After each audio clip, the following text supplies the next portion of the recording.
பேரா ஒலிம்பிக் 2024 சூப்பராக போய்கிட்டு இருக்குது. காலையிலேருந்தே பார்த்தீங்கன்னா நமக்கு 2 மெடல் கிடச்சிது.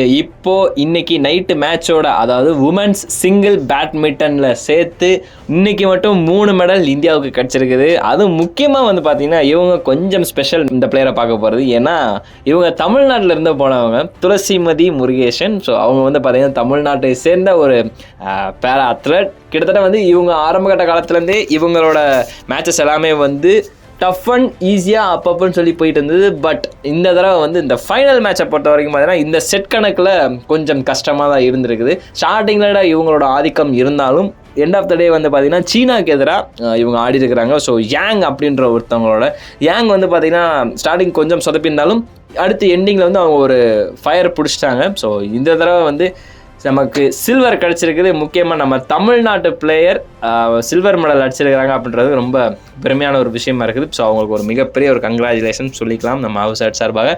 அண்ட் இதுக்கு அடுத்து இன்னும் எத்தனை மெடல்கள் வரப்போகுதுன்னு தெரியல. ஏன்னா இப்போவே கிட்டத்தட்ட 10வது மெடல் ஆயிடுச்சு. ஸோ இதுவே ஸோ மச் ஹாப்பி. போன தடவை நடந்த பேரா ஒலிம்பிக்கை அடுத்து இப்போ இந்த தடவை இன்னும் மெடல் குவியுது. இதுக்கப்புறம் இந்த பேரா ஒலிம்பிக்கில் எத்தனை மெடல் அடிக்க போகிறாங்க அப்படின்றத கீழே தாராளமாக கமெண்ட் பண்ணுங்கள், பார்க்கலாம்.